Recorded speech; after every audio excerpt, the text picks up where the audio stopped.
orang tua yang hari ini tidak punya kesanggupan lagi menghadapi anaknya. Banyak guru yang tidak punya kesanggupan untuk menghadapi murid-muridnya. Kenapa? Dia keras dikit, nanti dikriminalisasi. Program pendidikan di barak militer bagi anak yang terlibat geng motor, tawuran hingga mengarah ke tindak kriminal di Jawa Barat mulai diberlakukan besok. Sejumlah daerah di Jawa Barat siap menjalankan program yang digagas Gubernur Jawa Barat Deddy Mulyadi. Deddy mengklaim program ini didukung rakyat Jawa Barat. Dan tidak ada pelatihan militer. Jadi masuk barak militer bukan latihan perang-perangan, bukan. Membantu membangun kesehatan pikiran, kesehatan mental, dan kesehatan raga mereka agar mereka menjadi anak-anak yang bugar. Siapa sih yang paling mendukung terhadap kebijakan saya? Rakyat Jawa Barat. Siapa yang menentang? Para elit. Nah pertanyaannya, elit-elit ini ngurusin nggak anak-anak yang tawuran tiap hari? Kita kan sudah ada MOU dengan Mabes TNI Angkatan Darat. Kita juga kan memiliki kesamaan visi dan misi dengan Polda, dengan Kodam. Para bupati wali kota memiliki sinergi dengan Kapolres dan Dandim, dan batalion-batalion di setiap daerah. Nggak ada problem. Komisioner Komisi Perlindungan Anak Indonesia yang pernah melakukan hal serupa mengimbau Deddy Mulyadi perlu memperhatikan kesiapan keluarga saat anak dikembalikan usai mengikuti pendidikan karakter di barak militer. Selain itu, hak anak juga wajib dipenuhi. Ini harus dilihat lebih utuh ya problemnya, dan termasuk juga tadi keluarga harus disiapkan juga gitu ya. Jangan sampai katakan 6 bulan atau setahun dia direhab gitu ya, dilakukan berbagai macam pendekatan, dan ini betul pernah dilakukan oleh KPAI beberapa tahun yang lalu ya, kerjasama dengan TNI juga gitu ya, terkait anak-anak yang memerlukan perlindungan khusus, tapi di keluarga ini karena kita tidak siapkan, maka dia kembali pada lingkungan semula gitu. Salah satu prinsip pelindungan anak itu kan mendengarkan pendapat anak juga gitu ya. Nggak boleh kita paksakan juga gitu ya, terkait situasi yang dia alami gitu ya. Hal itu senada dengan kritik Wakil Ketua Komisi 10 DPR, lalu Hadrian Irvani. Lalu menjelaskan perlu dikoordinasikan dengan semua pihak dan kajian lebih dalam agar mereka yang selesai menjalani pendidikan di barak militer tidak kembali membuat masalah. Untuk berkoordinasi dengan Kementerian Pendidikan Dasar dan Menengah. Karena walaupun SMA merupakan binaan dari pemerintah provinsi, tapi kita jangan lupa BOS itu dianggarkan dari APBN. Kalau ternyata di Jawa Barat sudah tidak mampu memaksimalkan guru BK, guru BP sehingga kemudian membutuhkan tentara, membutuhkan TNI untuk melakukan itu, sah-sah saja. Selama semua harus melalui kajian, didiskusikan dengan baik agar nanti outputnya jelas. Jangan sampai nanti keluar dari barak 6 bulan kembali lagi seperti itu. Program pendidikan di barak militer akan dimulai besok 2 Mei 2025. Selain di Bandung, Purwakarta dan Cianjur menyatakan siap melaksanakan program ini. Tim Liputan, Kompas TV. Saudara, PMK Purwakarta mulai pendidikan di barak militer gelombang pertama hari ini. Selengkapnya kita akan bahas bersama Bupati Purwakarta, sudah ada Pak Saipul Bahri bin Zain, serta Ibu Mai Esti Wijayanti, anggota Komisi 10 DPR RI dari fraksi PD Perjuangan. Dan terima kasih sudah bergabung bersama kami Pak Bupati dan juga Bu Esti. Kalau saya bertanya dulu kepada Pak Bupati, ini hari ini sudah dimulai, setidaknya ada 39 anak yang bergabung.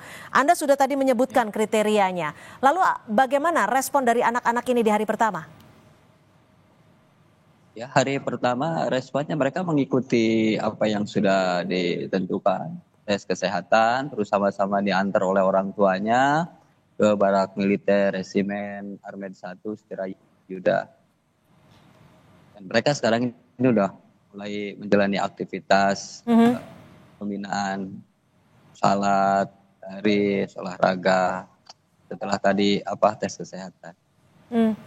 Ini dari 39 anak yang bergabung ini kriterianya masuk yang mana saja nih? Apakah tawuran, minuman keras, narkoba seperti yang Anda sebutkan sebelumnya? Jadi begini, jadi di saat nih para guru, orang tua, dan kami semua yang ada di Purwakarta mengalami keresahan terhadap perilaku anak-anak kita ya, yang ya diantaranya ada yang tawuran, ada yang sering bolos sekolah, dan gitu, ada yang terus dia nongkrong lama datang ke sekolah tapi bilangnya ke sekolah tapi ternyata nongkrong. Ya. Nah, ini kan para orang tua, terus para guru, mereka mengalami keresahan harus pakai cara apa lagi. Nah, di saat termasuk kami juga mengalami itu, Pak Gubernur Jawa Barat itu mengatakan kalau memang orang tuanya sudah tidak mampu lagi, sudah untuk mengatasi mereka ya titipkan saja ke barak militer. Nah, ketika Pak Gubernur menyampaikan itu, nah kami merasa lega, jadi ada jalan keluar. Sehingga kemudian kami umumkan pada orang tua yang merasa sudah tidak mampu mengurus anaknya, terus mau dititipkan, silahkan daftarkan. Dan mereka 39 ini dengan sukarela orang tua itu menitipkan. Oke. Dan saya bilang itu akan dititipkan di barak militer dan mereka menitipkan semuanya. Oke, saya ke Bu Mai dari Komisi 10 DPR RI. Bu Mai, ini soal pendidikan anak yang akan dilangsungkan atau sudah mulai berlangsung di barak militer ini, apakah sudah pernah dibahas di Komisi 10? Ya, terkait dengan ide dan gagasan Pak Gubernur Jawa Barat ini sama sekali memang belum kita bahas di Komisi 10 karena ide ini kan baru saja disampaikan dan kami belum melakukan pemanggilan ataupun undangan kepada yang terhormat Bapak Deddy Mulyadi maupun belum ada pembahasan dengan Dikdasmen. Tetapi pada prinsipnya saya jujur Pak Widadi sebagai Pak Bupati tadi menyampaikan, Bupati Purwakarta menyampaikan, mengapa ya saya rasanya mau menangis begitu. Dari awal ini seolah-olah anak-anak ini sudah mendapat diskriminasi. Dia mempunyai hak-hak yang harus kita berikan kepada mereka. Dia juga dilindungi dengan hak-hak perlindungan anak. Sehingga ide ini saya sangat berharap sebenarnya tunda dulu, lakukan pengkajian secara mendalam. Baru kemudian dieksekusi kalau memang secara kajian itu memungkinkan dan tidak akan berpengaruh besar ke depan. Jadi mengapa saya mengatakan saya hampir menangis? Saya sering berhubungan, berkomunikasi dengan anak-anak yang mempunyai kebutuhan khusus di dalam hal ini karena masalah sosial. Lalu mereka juga ditangkap di kantor dibawa ke kantor polisi karena dia punya kegiatan klitih atau tawuran kalau di Jogja. Ataupun mereka-mereka yang dikategorikan anak-anak nakal. Ketika kami berjumpa, kami bisa memahami, oh anak ini datang dari keluarga secara ekonominya sebenarnya mampu. Tetapi orang tuanya ternyata tidak memberikan waktu yang cukup. Oh anak ini keluarga dari yang single parent. Ternyata dia melakukan kelakuan seperti ini karena perhatian terhadap anak tersebut kurang. Oh ternyata yang ini terhadap lingkungannya atau lingkungannya mendukung untuk dia berbuat sedemikian karena tidak terkontrol oleh orang tua maupun guru. Iya, jadi artinya hal-hal seperti ini mestinya jangan terburu-buru. Ini soal anak. Kalau kita bicara soal anak, ini bicara soal masa depan bangsa ini. Ya. Ini dari satu kabupaten saja tadi sudah dikatakan 39 anak. Apakah mereka nanti tidak akan mendapat cap ketika keluar dari situ? Gitu.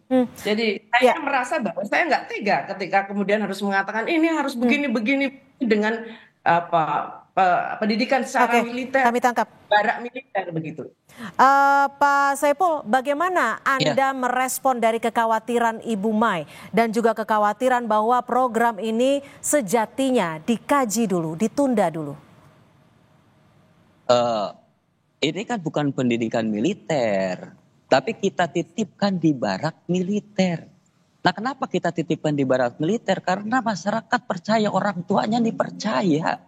Ketika mereka sudah tidak mampu lagi mengatasi.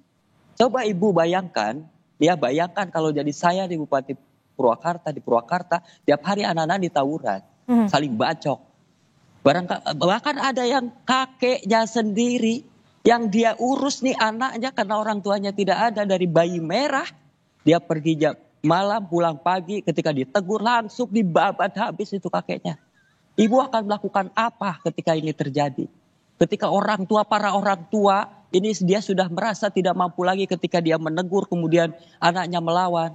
Satu-satunya jalan mencari lembaga yang terpercaya menurut orang tua siswa itu, ini akan bisa mengatasi. Walaupun untuk dan mereka menyerahkan dengan sukarela. Itu mereka. Gitu. Dan mereka menitipkan. Dan kami anggap ini untuk solusi. Persoalan ke depannya itu nanti mau dibahas seperti apa. Paling tidak saat ini pemerintah kabupaten mendapatkan solusi.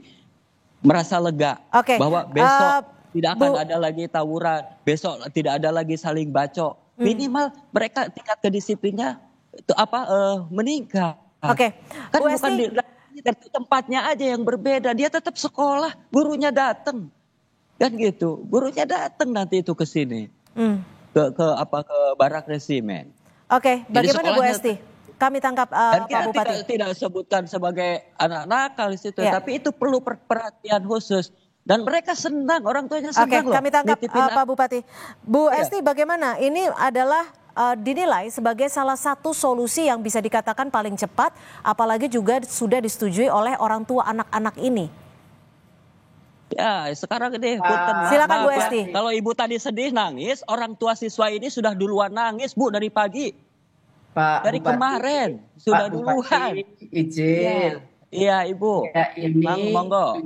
Dulu seorang guru sebelum menjadi anggota DPRD ataupun DPR RI sekarang, saya sering berhadapan dengan persoalan seperti itu. Kemudian sekarang saya pun ketika menjadi anggota DPR RI, Bapak Ibu boleh cek. Saya juga cukup dekat dengan orang-orang atau kawan-kawan anak-anak yang mungkin dianggap nakal. Saya beberapa kali ke kantor polisi, beberapa kali harus menyapa mereka. Nah, pertanyaan saya, apakah orang tua paham akibat secara psikologis terhadap anak-anaknya yang dititipkan di dalam pendidikan yang berada di barak militer? Ya. Apapun. Tadi Bapak sampaikan ketika terjadi pembacokan pasti bukan di situ tempatnya. Kalau bicara pembacokan itu sudah ada undang-undang tersendiri. Membunuh, kemudian menyakiti, terluka, itu kan sudah ada undang-undang hukum yang bisa dilakukan, bukan di tempat itu. Artinya di tempat itu mungkin berkelahi, yang tidak sampai kemudian membuat sakit, tidak sampai menghilangkan nyawa. Kemudian mungkin suka nongkrong, tengah malam tidak belajar, atau mungkin juga melakukan pembulian terhadap teman-temannya. Sebentar, saya tahan dulu, Ibu Esti.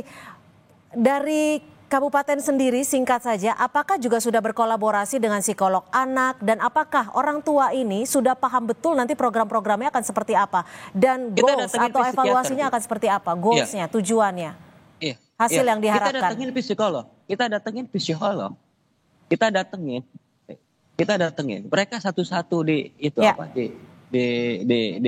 wawancara, terus satu-satu mereka ditanya kan gitu.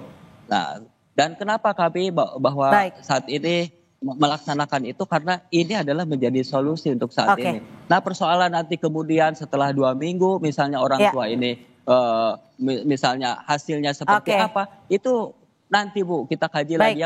Yang pasti adalah orang tua sekarang serahkan ke kami dengan sukarela, senang hati, dan mereka mempercayakan pada kami dan Ibu nanti lihat setelah 2 minggu. Baik, kami tangkap Pak Bupati Purwakarta, Pak Saipul Bahri bin Zain dan juga Ibu Mai Esti Wijayanti, anggota Komisi 10 DPR RI sudah bergabung di Kompas Petang. Selamat sore.